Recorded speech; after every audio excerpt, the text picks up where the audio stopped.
Hello, remember me? I'm Jiminy Cricket, and I'm going to tell you the story of Pinocchio, word for word.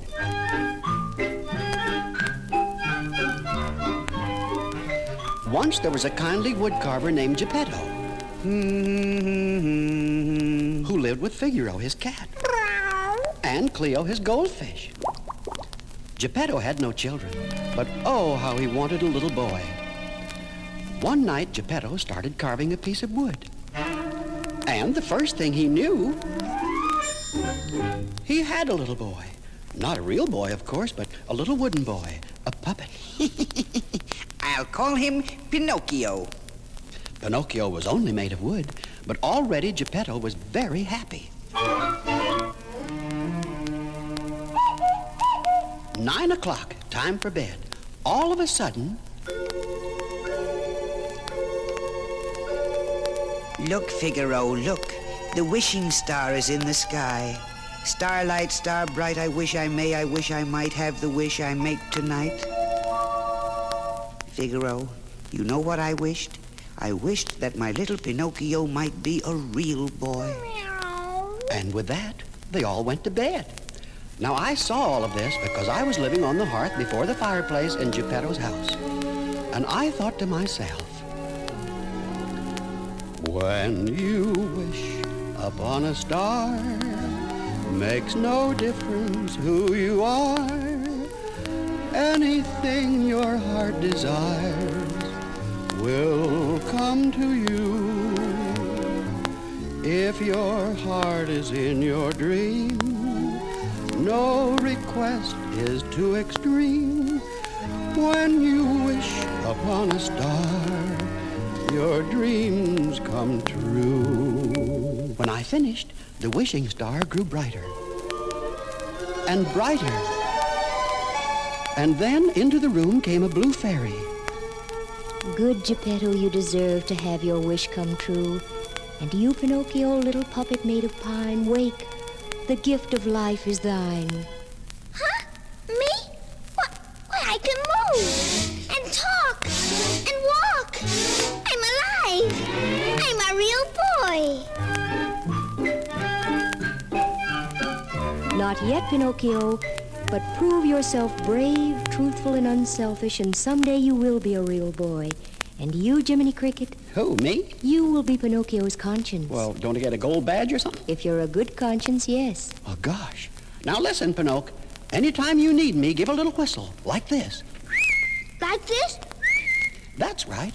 I'm your conscience, and you must always let your conscience be your guide.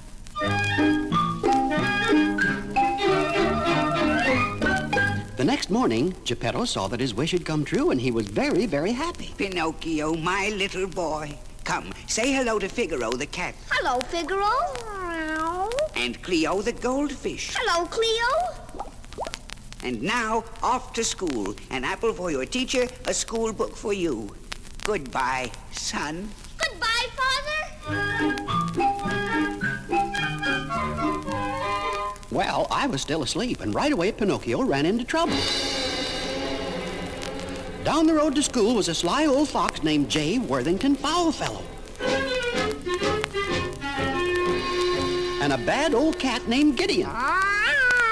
Gideon, look, a little wooden boy, a puppet without strings. We'd be rich if we sold him to Stromboli, the owner of the puppet show. Oh, little boy. Me? Come here, little boy. I want to talk to you. Just about then, I woke up. I rushed out looking for Pinocchio, but I was too late.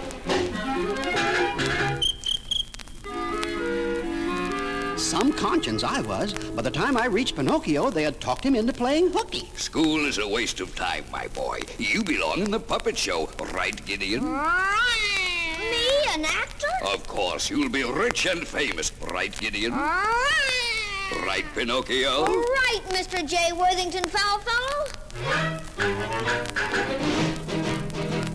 Hi, Diddle Dee Dee. An actor's life for me. You ride around in a coach, and for you stop and buy out a candy store. With clothes that come from the finest shop, with lots of peanuts and candy pop. Hi, Diddle Dee Dee. An actor's life for me.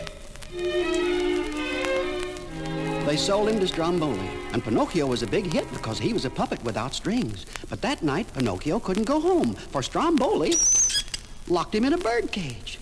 Suddenly, Pinocchio remembered me. He whistled, and I came running. But I couldn't help. The lock on the bird cage was stuck. Then the wishing star began to shine in the sky. It was the Blue Fairy. Pinocchio, did you go to school? Yes. Hey, Pinocchio, your nose. Huh? Pinocchio had told a lie, and his nose grew longer. He told another. And another. His nose grew so long, a bird made her nest at the end of it. Pinocchio, a lie grows till it's plain as the nose on your face. Please, Blue Fairy, I'll never lie again. I'll forgive you this once. But remember, you'll never turn into a real boy unless you're good. The Blue Fairy waved her wand, and Pinocchio's nose grew small again. Then the cage disappeared, and he was free.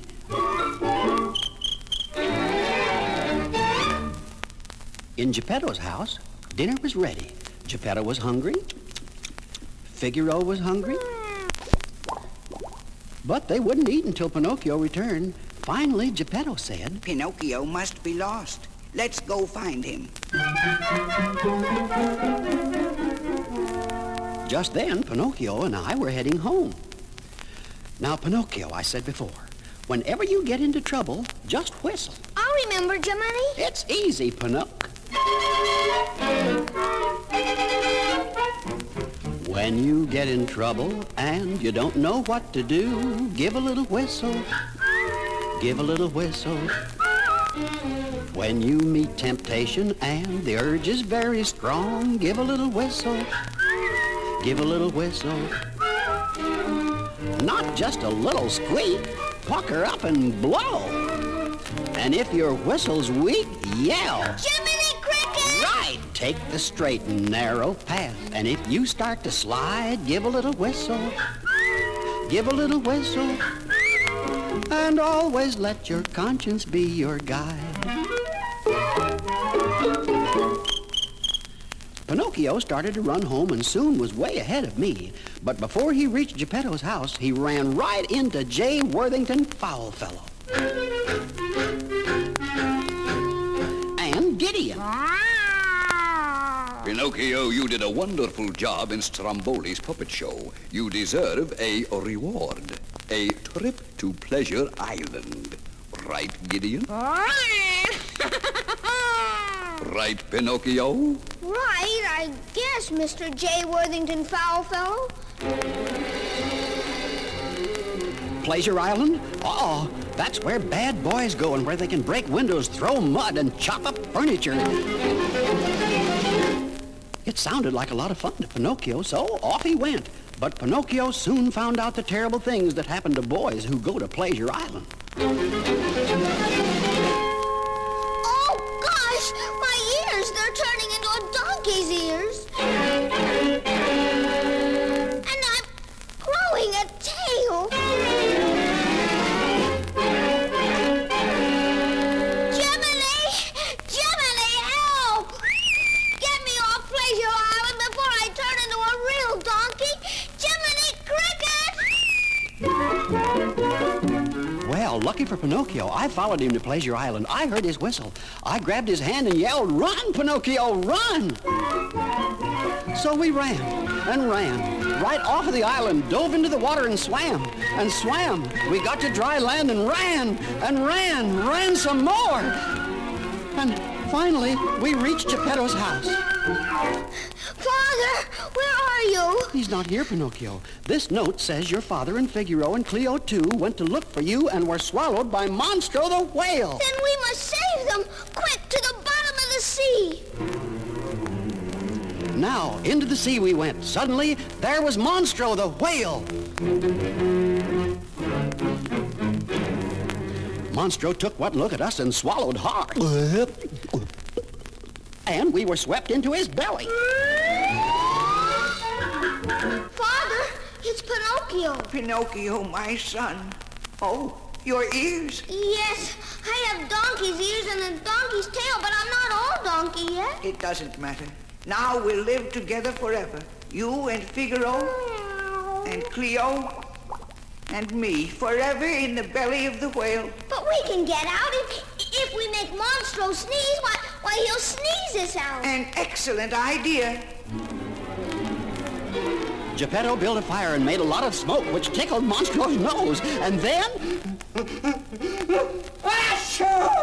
Monstro sneezed, and we were swept out of the whale's belly into the sea. Pinocchio helped his father and Figaro and Cleo swim to shore. At last we were safe, all except Pinocchio. Poor Pinocchio. It was too much for him, and now he lay face down in the water, not even moving. My boy. My brave little boy. Geppetto was very sad and carried Pinocchio home and laid him down on the bed. And once again, the wishing star up in the sky grew bright. The blue fairy had returned. Pinocchio, you've proved yourself brave, truthful, and unselfish in saving your father from Monstro the whale. Awake, Pinocchio, you're no longer a wooden puppet. You're a real boy. Huh? Father, look, my donkey's ears and tail, they're gone, and I'm a real boy. Well, everybody celebrated. I did too, because the blue fairy gave me a badge, a gold badge, and on it were the words official conscience.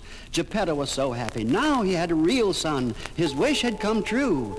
Like a bolt out of the blue, suddenly it comes in view. When you wish upon a star, your dreams come true. Goodbye.